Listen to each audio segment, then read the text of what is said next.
Welcome to your Wednesday, November 26th, 2025 severe weather analysis for Laverton. This morning's sounding was taken at 10 a.m. local time.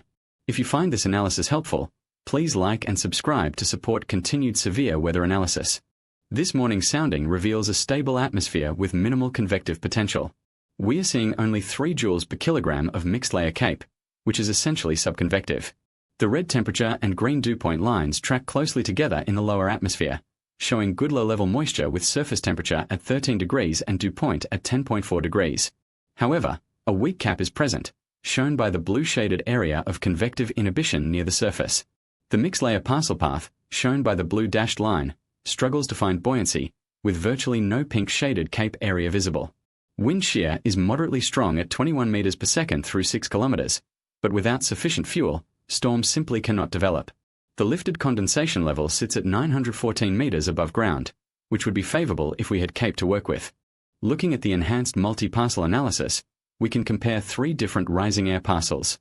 The surface-based parcel shows only 19 joules per kilogram of CAPE, while the mixed-layer parcel has just 3 joules per kilogram.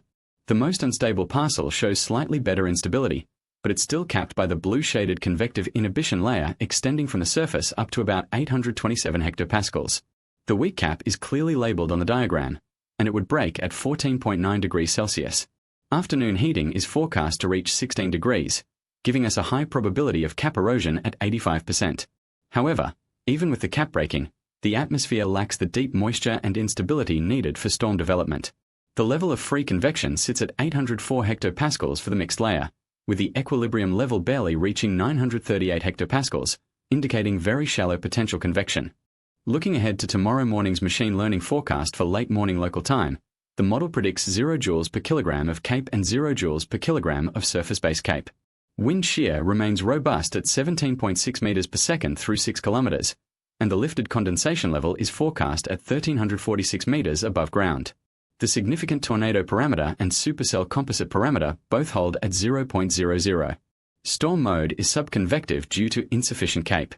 Tornado and hail threats are conditional, meaning any storms that do form against expectations could be organized or severe given the strong shear environment. Wind threat is also conditional, with strong winds possible if initiation somehow occurs. For tomorrow afternoon's machine learning forecast at mid-afternoon local time, the model continues to show 0 joules per kilogram of CAPE and 0 joules per kilogram of surface-based CAPE. Wind shear decreases slightly to 16.3 meters per second through 6 kilometers, still favorable for organization if storms existed. The lifted condensation level rises to 1,594 meters above ground. The 700 to 500 millibar lapse rate is 6.5 degrees Celsius per kilometer, which is steep enough for convection. However, the fundamental problem remains. No CAPE means no storms. The significant tornado parameter, supercell composite parameter, and ship index all register 0. Storm mode remains subconvective. Threats remain conditional across all categories. The hodograph reveals an interesting wind profile despite the lack of convective potential. Low-level winds start from the southwest, shown by the purple dots near the origin, then veer through westerly and northwesterly with height, transitioning to green and yellow as we climb through the mid-levels. The 0 to 6 kilometer shear vector measures 21 meters per second, which is actually quite favorable. The bunker's right mover star points toward the east-northeast, indicating that if supercells were to develop, they would track toward the east-northeast. The left mover star points nearly due north. Storm relative helicity in the lowest kilometer is 122 meters squared per second squared, rising to 245 through 3 kilometers. These are respectable values that would support rotating updrafts, but they're meaningless without the CAPE to fuel storm development. The hodograph shows good directional shear, with winds turning clockwise with height, but the ingredients simply aren't there for convection.